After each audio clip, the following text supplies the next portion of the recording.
What's up, this Booker T, 5-time champ. And this is Stevie Ray, 10-time World Tag Team Champ. Make sure you check out That Way Cool Wrestling Show. Now can you dig that? If you can dig that, then you can dig this, sucker. Hey everybody, welcome to That Way Cool Wrestling Show. My name is DJB, along with Charles, Gemini, Gregory, LeGrande, Onslaught, Jackson, and Mad Mark Lindsay. We welcome you to another show right here. Remember, you can join us on Facebook at That Way Cool Wrestling Show and on the website at thatwaycoolwrestlingshow.com. As always, we appreciate your support and always ask you, please share it to all the wrestling fans out there. The more people that watch us, the more shows we can do for you. So we do appreciate it from the bottom of our hearts. When you watch wrestling, there's a lot that goes into it. And when you go to a show live, you're basically seeing only part of it. A lot of us would go to see a show, and if it was taped, go home and watch that same show again. Why? Because of the announcers. The announcers are the narrators of the show. They're the ones that are moving that storyline along. And we're going to talk about them today. All the different announcers that were out there, how it has changed over the years. Because it seems like wrestling just, once again, it's something that just grows and grows and grows and goes in different directions. And we're going to speak about some of our favorite announcers and announcers, that type of thing.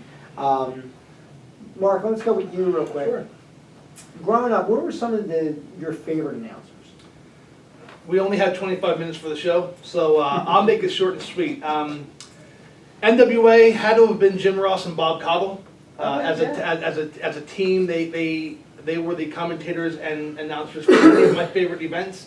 And then, of course, in the Vince land, WWF, I always loved McMahon and Ventura. I thought they were a great tag. I mean, I'm sure we're going to be discussing all the tandems that were there. But you touched upon it earlier. They told a story. They furthered along the storyline. And unfortunately, as I'm sure Chuck is going to hammer on shortly, right now, they're not here to tell the storyline in the ring. They're not here calling moves. They're not here calling that actual match. They're promoting the main event. They're promoting the 1, 2, 3, or 4 storylines that they want to shove down your throat. Yeah, and I feel that there's... I'm sorry? Who's that new guy right now they have? Byron Saxton? Is that him?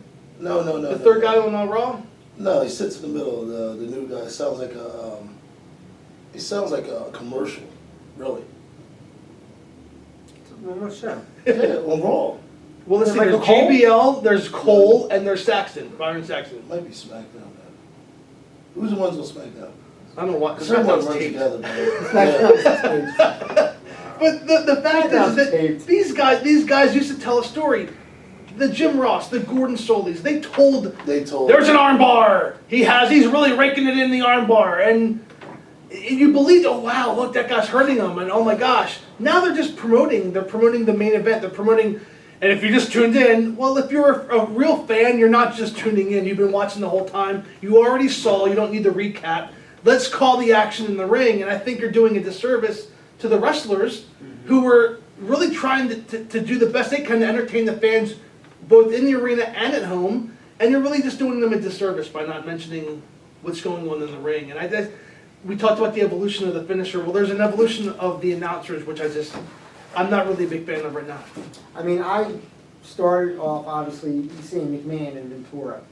And then, obviously, Gorilla Monsoon was in there. Because, heavily in our market, we had World Wrestling Federation. And then when JCP came in, Jim Crockett Promotions, that was my first look into Southern wrestling. And I was dealing with Tony Schiavone and David Crockett. David Crockett, at that time, I was like so annoyed by him because he was just so like Southern cocky, and he's like, he would get up in the bad guys' faces and stuff like that. And I'm like, why are they smacking him? Stuff like that. And then when I think back to it now, I'm like, I really loved hearing him. I loved hearing him and Tony Schiavone together because the way they did it, it was just so cool. It gives me a feeling about Saturdays. It gives me that warm feeling about Saturdays. And and it's kind of a weird thing, but I miss that they don't do anymore, is the slow motion instant replay at the end. Because to hear the announcer cap off the move and then how bad that dude is. You know, it was like an exclamation point in the match. You're like you were satisfied with what you got. But yeah, like you said, you know, a lot of people will say Gordon Soley. Mm-hmm. You know, The Walter Cronkite of professional wrestling. yeah, yeah. Pretty much, yeah. You know, and then you have guys like McMahon, who in his own right was a great commentator. Mhm. I loved hearing McMahon commentate. He can probably go out there now, honestly, and commentate very well. He might as well. He's in everybody's ear telling what to say anyway. You know what I mean? It would be a good turnaround Mhm. to have him doing it, you know? But and like you said, guys like Bob Cottle, and then you had, then there's guys on the other end of the spectrum that, you know, I'd watch, like used to watch World Class Championship Wrestling back Mark in the day. Lawrence. And Mark Lawrence Mhm. was a very monotone, very boring, he seemed like he was on some sort of like Xanax or some sort of a drip in an IV that was just keeping him at one tone.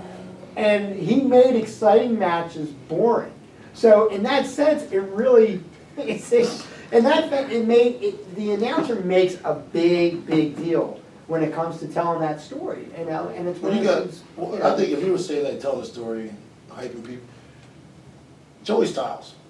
Yes. oh, He'd take a match that was, just because of his voice, he'd take a match that was so-so. By the time you watched it on TV, you're like, yo, oh my God, if I heard oh my God one more time.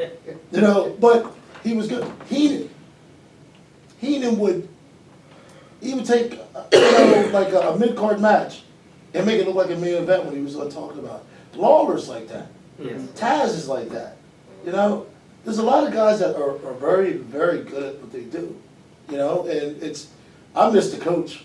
You know, when he went to ES, I really do miss I still love listening to the coach. He was knowledgeable, but he just had that little thing, you know, the voice he had sounded like, you know, Right. but he just had that. But now you just No, touched on it's- something though too, which was, you know, guys like Heenan and Taz and Jerry the King Lawler, guys who initially workers. were workers, Mhm. and now look what they did. They transitioned into a spot to tell the story. JBL. JBL's another JBL. one. Right You now. know, P.S. Hayes. As my Doc mind- Hendricks, yes. as Doc Hendricks. You know who I feel that's going to be, believe it or not, is going to be a commentator one day, because if you ever listen to him outside and on shows, is Big Show, Paul White. Knowledgeable, presence. Yes. I'm hoping one day he's doing something like that. It's kind of hard when you're bigger than everyone there, but sitting down, it'd be perfect. You know, Because because, they're all the same height. yeah, Yeah. like right now. Right. We're still talking about this. I'm not going to look. Last time, yes, he is sitting on a dictionary. But besides that, It makes me so knowledgeable. Well, it is close to your head. Dave Lord Alfred Hayes. is, oh, There you go. Lord Alfred Go. Hayes was a hell of an announcer. Every time he stepped in front of a camera, he had a mic in his hand, he would do his interviews. He would have you so fixated right there. You were right there with him. And you couldn't wait to see which way he was going to take that. Gorilla interview. Monsoon. Mm-hmm.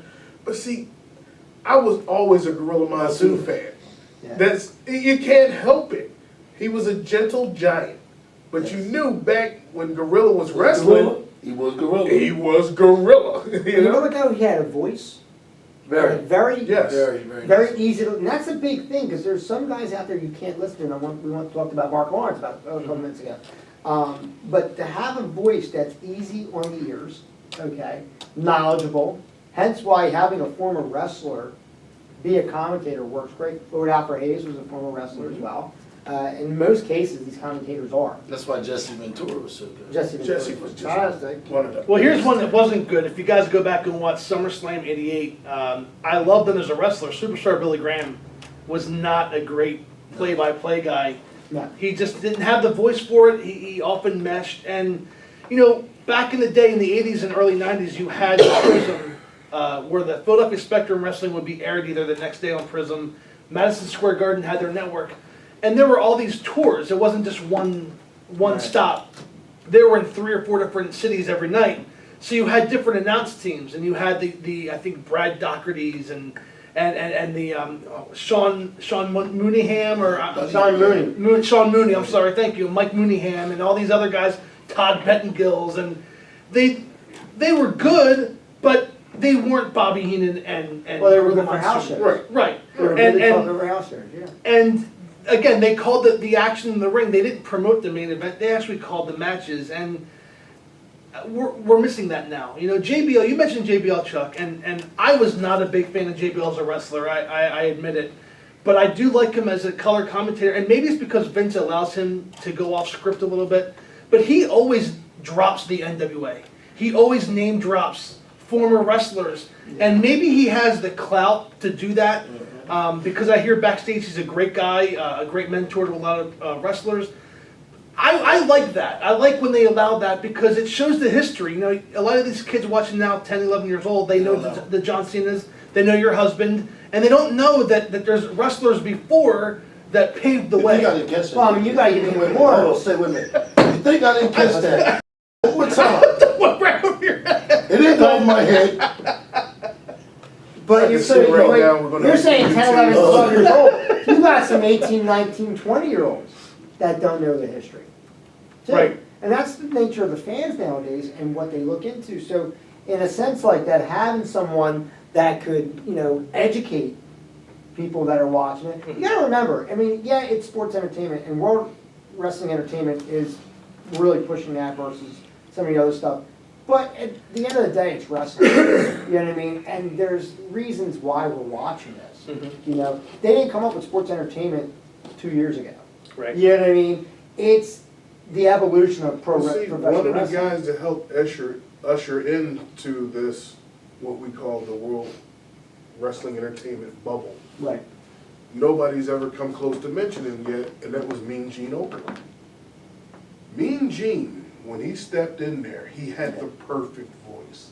He was always dressed the way he was supposed to, and most of the guys he was way looking up to, so he had that, let me tell you, what is you gonna do, and what's happening with this, and this, that, and his excitement Yes. would increase your level of excitement. Anytime Mean Gene had an interview with Hulk Hogan, you couldn't tell me you didn't get excited. Before Hulk, you know what, Mean Gene and brothers and sisters and all that kind of jazz. Mean Gene got you hyped. And he always interacted well too. I mean, watch a Macho Man promo back when he's throwing I'm the cream of the crop, and Exactly. just always around. And like you said, he would make Rey Mysterio look like he was 6 feet tall. You know, he used his size, and he made all the other wrestlers that much bigger, that much better, and got them all over as well. One of you say the greatest, worst promos and interviews was the Ultimate Warrior, you know? And when he was high and went off on a tangent, talking about the atmosphere and He's and gone, man. wait a minute, we're talking about that now. Oh. I'm just saying, back then, even I didn't know what he was talking about. Like, he But started see, talking here's about the thing. comets and. But and, see, that's and, the thing. That's what I'm talking about. Mean Gene Okerlund, everybody knew him. He would get in there, welcome to da-da-da-da-da show, and we're here at da-da-da-da-da, and we're doing this, and let me welcome in the Ultimate Warrior. And he would come in, and the little warriors, and the stars, and the moon, and the sky, and the mountains, and all that kind of jazz. And Mean Gene would have this look on his face. I remember it. Yeah. Growing up. Well, I'm thinking The about look on his face what was the same look on our face, but it made you believe it. It's one of those, this guy is really out there. So, like, the way all of us look when Dan talks about his ring, right? Like, Really? oh, sorry, buddy. You know, I'm really just, you know, what are you gonna get? Huh? You know? It's just like, It's bad. It's bad when the cameraman is shaking his head. I'm all right. He knows I'm right. I'm not saying you're wrong, but I'm just saying, I digress. we need to give Mean Gene a lot more credit than he gets over the years. I mean, they say he was a shill for Hogan, and he was placed in a position to put the man where he was. But Mean Gene did it for a lot more than just Hogan. And they sit up there and they have them here together but it was more than that. I remember him doing the one with Ravish and Rick Rude. Remember Rick Rude? Yes! He started cussing by accident. He got Well, the choked sign, in the there. SummerSlam sign dropped in the background. Yeah, remember he started cussing? Like Rick Rude, he left gimmick and went to himself, but he was always part of his gimmick. Mm-hmm. But it was pretty funny because I was like, did he just say that? Like this. But G had this look like, oh, he done lost his mind. Like this. And I don't know why they aired it, but I was like, wow. But even Gene was like, okay, you know, like this. But if you think about it, Gordon Solie used to do that sometimes. Yes. Remember? Gordon Solie would look at guys like, Right. you know, Yeah. like this, you know? And that's what made him so great along with his voice. You mentioned Gordon beautiful Solie. voice. Solie's voice. You mentioned Gordon Solie. I recently watched Starrcade '89 on the network, which is the best $10 I spend a month. I'm not gonna lie. And You're I not watched. getting paid for that. That's okay. I'm doing it for free. Okay. And at the end of Starrcade '89, there's an interview with Gordon Solie and the Road Warriors, and Animal goes, "We're not like the NFL, where we wrestle 11 minutes per game. We're wrestlers, and we were." And Gordon Solie's like, "Okay, dude." And here's this guy, because we're all like watching it. We're like, "Wait, he's saying? Why is he saying this? Why is he going off on this tangent?" And here's the announcer, Gordon Solie, representing every fan at home who's, I guess, modern day media. He's the connection between the fans and the Yes. wrestlers. So we're like, yeah, what is he saying? And thank God he asked, what are you doing? And it was No, just but hilarious. there's other guys out there I wish that would come in and attempt to be announcers. Like, believe it or not, I heard him speak. I believe he's a preacher now, or is Nikita Koloff. You ever Yes. hear him? He would be someone who carries himself extremely well. Well, wait, he's from Minnesota, but he still speaks with that Russian Hey, accent. you know, but I would Hey, love, man, Arnold spoke to him. Schwarzenegger's been in this country for 60 years, and he can't get past talking like But you this. understand what I mean? Come There's on certain now. guys I would Let it love. go. But I would Nikita love to see a part of Koloff, it. Nikita Koloff, wonderful man, wonderful man. I heard him speak in Minnesotian and in Russian. And he does great, he does both, I know, I'm completely destroying this. Go ahead. But someone I want to mention though, and it's a little off, but it's still in the announcement category, that really growing up was a voice of wrestling, Howard Finkel. Yes, the fake. Oh, You know, you don't think about him because he didn't do the interviews. Yeah. He didn't do, commentary, but he was your ring announcer Yes. for generations. Mm-hmm. And there is nobody that could fill Madison Square Garden like Howard Finkel. Okay, they came out with Lillian Garcia. They came out with the woman that was before Lillian, and I can't think of her name. Real big hair. She was WWF. You know what I'm talking about, right? I don't remember the name. She used to wear the tuxedo. Mhm. You know. Gil McGurk? Isn't it McGurk? Yeah. Something I think, something McGurk. Something like that. Yeah. She was good. As a female announcer was good. Was old dirty bastard. And then, I don't know. I'm sorry. You made him sound a little But- I think it was Mike McGurk. You Yeah, have it's Mike McGurk. Yeah. But Howard Finkel, and then you got guys over in like WCW. You had Gary Michael Capetta. Gary Michael Capetta, my man. And there was others that. No, wait a minute. If you're going to talk about guys like that, and he should still be doing it, but he's doing that tough enough stuff and all that, is Booker T. Booker T was a great announcer. Yes. A fantastic announcer when you watched him. Once again, somebody that transitions well because of his knowledge. Yes. And he's a teacher too. He trains. So I think he gets. And he wasn't. And here's the deal, though. He wasn't afraid to get on the mic. Yes. Now that's not something you could sit there and necessarily say about Taz. Taz was a surprise for me because I didn't really see him as someone that was. He was confident enough to do his promos. Okay. He didn't need a manager, and he did very simple promos. It wasn't elaborate. It wasn't an Arnie Anderson. But you also gotta remember, when he went to the bigger shows, he had to, Right. because of his stature.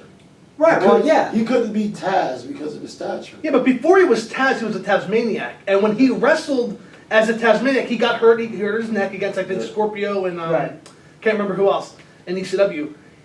They introduced Taz Joey Styles, you mentioned Styles earlier, said, we're going to introduce blah, blah, blah. I guess Taz his real name. I don't know it. And here's this guy, and as a fan, we're watching this match with, I think it was Dean Malenko at the time. And you're hearing Taz talk without knowing it was Taz. And then at the end of the show, Joey Styles and Taz are there. And they said, oh, and by the way, the voice that you heard was Taz. And Taz goes, and I'm coming back for my revenge. And I don't mean to make a storyline out of it, but Taz was so smooth that you didn't even know it was him because they didn't allow him to talk. That's where the gimmick stopped And the man began. and the man began. Right. We were just talking about this off Yep. camera. That he is fantastic on the mic. He is enjoyable to listen to. He's comical. And he's smooth. He's smooth, and he steals the show without trying to steal the show. Is what he does. Much like what JBL tries to do, I think, and Even successfully Dusty Rhodes. does. Dusty Rhodes was another one. Now, see, Dusty Rhodes was great on the mic, but I love to see him do promos more so than do commentary, because there's only so much of Dusty I wanted to hear.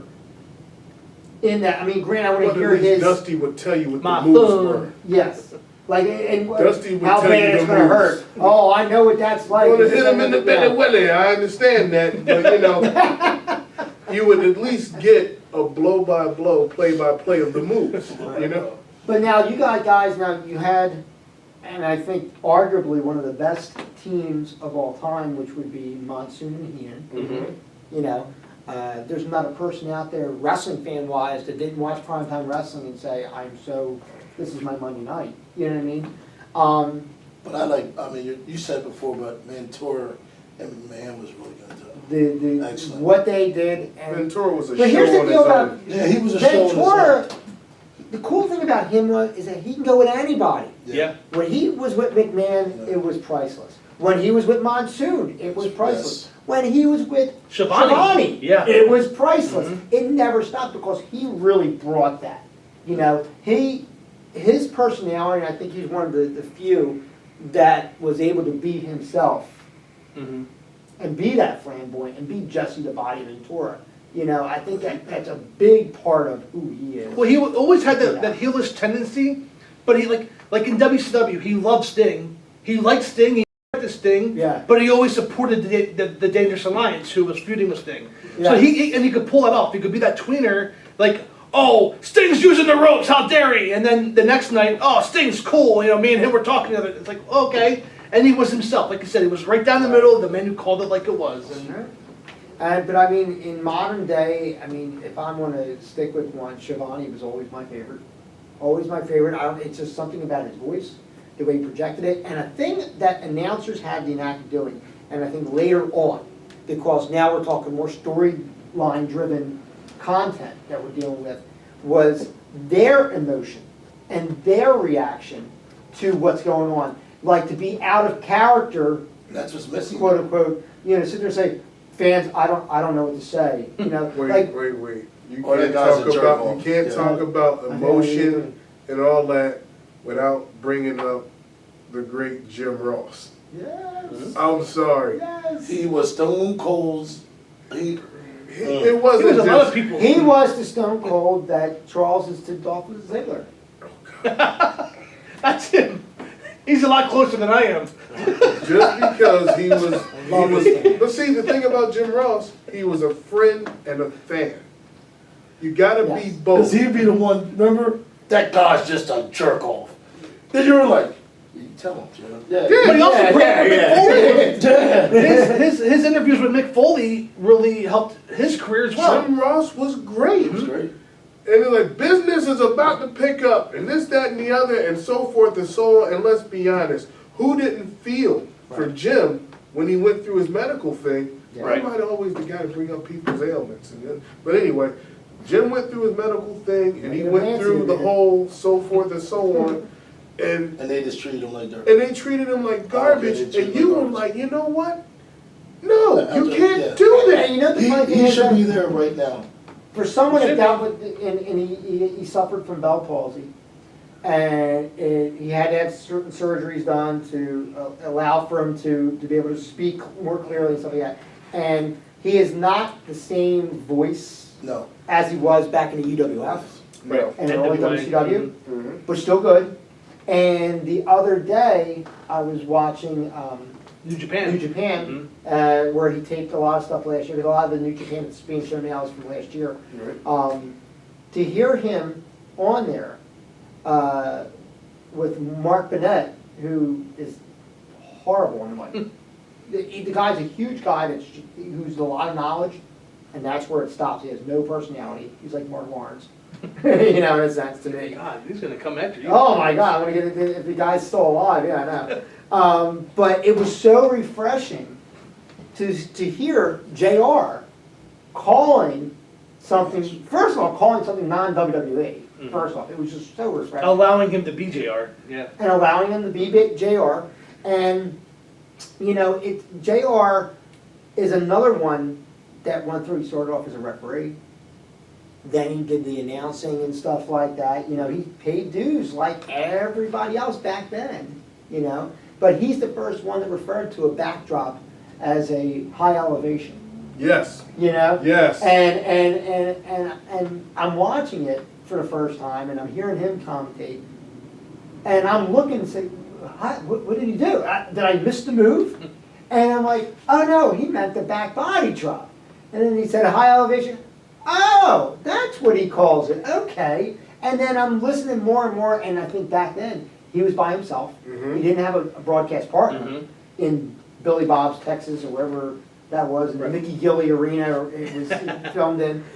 Mickey Gilley Arena. That's what it was. I Look about understand. it. No, I Mid-South, understand. Mid-South, yeah. Yeah, look Well, at I that. just- UWF, man. Wow, man. You know, Memories. Yeah. You say you gotta say, Jim Ross, do what you doing, bro. We miss you. For real. Yes. There you go. Real Now rap. I read he's going to be doing boxing now, and A real slobber knocker. No. yes, you know, Sorry. And, I'm sorry. I had to. I'm you sorry. know, And one-legged man in an ass-kicking contest. Yeah. My favorite line. but you know, it's one of those things where a good commentator can go anywhere. Tony Schiavone does baseball. Mhm. And it's a For the love of Braves, his, yeah. and he does But he baseball. always loved baseball. Yeah, and he knows it, so obviously he's good. And to hear him, and I heard him, I think I was listening, it was once again the Ross Report. I was listening to Jim Ross, and he was talking to Tony Schiavone, and man, did I miss that voice. I gotta say, like, you know, it's one of those things where you're like, So if I wish you would It's just their come back for passion. something. Just It's their do something. passion. You know, So when and you start calling midget wrestling, is your passion, dude. passion, Fit right in. passion. Me and my partner, Dolph Ziggler, Gregory, Dolph Ziggler, Gregory. But there's so many announcers out there. I ain't talking to you no more. Don't just say that. I'm tired of There's that. so many announcers out there, and the thing is, they tell the story. You know, I watch them, and I have trouble. I guess maybe as a fan, I'm having trouble hearing them relate to certain things because they'll mention stuff. Yeah, but they have no, they weren't there. They weren't there, Right, and there's that's no what I'm thinking. Like Yeah. they a lot of times, if you watch the pay-per-views, Yeah, there's they no have that knowledge. pre-show, Yeah. and the only legend there is Booker T. And then he's got the one girl off to his Renee. right, Renee. But when he And then talks, he's got, he's been- he had Saxon and the other. Corey Graves. Corey Graves off them. And I'm like, really, the three of them could leave and let Booker T do it by By himself. himself. Because he's really the only one that respectfully has clout to talk about what he's talking about. I don't want to disrespect them in saying, you know, you're going in there and you don't know what you're talking about. But I think we grew up saying that the announcers that we have are not just professional announcers. Well, we grew up with that. But they. The new generation is growing up with the, not Well, they're talking getting about the announcers. moves, they're talking about the main event. So for Or the the, next product they're right, trying to hop. the next, or Yes. the next event, the next special. So yeah, you're talking, Right. we love it, we're in our 40s, our, you know, late 30s for, for one of us. But you know, we grew up with that, and there's a whole new generation of fans who are growing up with the modern stuff. And we touched base upon this a few episodes ago with that microwave satisfaction, you know, that Yeah. Twitter, that Microwave Facebook, society, that man. instant gratification. And you know, they need the younger faces. I get it. We want the Jim Rosses, but they want the Byrons, and I get it. That's evolution, baby. But the fact is that there is still a lot that the older guys can do. But Grant, your final thought. Look, man, I agree with everybody, you know what I'm saying? Okay, good. Because, let's be honest, It's the first time. let's be honest, Fantastic. you need the older guys to help train the younger guys. It's what it's all about. Because we as veteran wrestlers are here to help the rookies Yeah. become more savvy about the business and work it out. Veteran announcers are supposed to be there to help the rookies become more savvy about it. Right. It's in wrestling, football, baseball, everything. You have the vets help bring up the rookies to the point where they're just as good, if not better, at maneuvering through Right. the world of sports. I mean, I think on my end, once again, I'm always gonna go back to Shivani. You know, the man for 30-something years called wrestling for me. And it was one of those things where I grew accustomed to it. And I guess a lot of that could be being accustomed Yeah. to what we know and what we like and stuff like that. But there's a knowledge base that I respect out of it. And going back to what you guys were saying about pushing the product versus being in wrestling, and I think it's the difference of wrestling versus a product, that you just have any announcer, any model, anybody that's an ad person, you know, come in here and promote this, you know, and that's kind of like what they're doing, almost like shooting commercials. Rather than being someone that's in, I mean, I would love to hear someone that did indie wrestling, you know, and knows these moves for real, and aren't just someone that's gonna go on script. It's announced, and then there's play-by-play, and there's no more play-by-play. And I want slow motion instant replay to come back. I just want to throw that in there. That was my. And can I just say real quick before we go to Charles, we had gone through this show without mentioning Mike Tenay, the professor, who was, I mean, he helped put TNA on the map, as far as I'm concerned, with a lot of the younger talents that I wasn't aware of, you know, at the time NWA TNA did their weekly pay-per-views. And Mike Tenay really brought that, you know, the history and who these guys were as we're spending our $10 a week watching the program. So wanted to throw that out there real quick. And there's other guys out there too, real quick. I don't want to steal any of his thunder, but Then you got shut guys up. like Scott. Give it to him. Let him say what he got to say. Scott Hudson, Jeremy Borash. You know, there's a number of different guys out there that were the lower ranked. Yeah, they were like lower ranked. They weren't the top star announcer, Rib eating Jim. but had great. Since we're out of time and he's taking it off, don't touch me. Don't touch me. Don't touch Don't me. mention all these people. Jim Ross, thank you. Booker T, thank you. JBL, thank you. Bite me, Dan. That's all I gotta say right now. We'll see you at the matches. For Mr. Ziegler, LeGrande Jackson, and Mark Lindsay, I'm Danny J. Till next time, we'll see you at the match. Goodbye, everybody. The microphone man himself.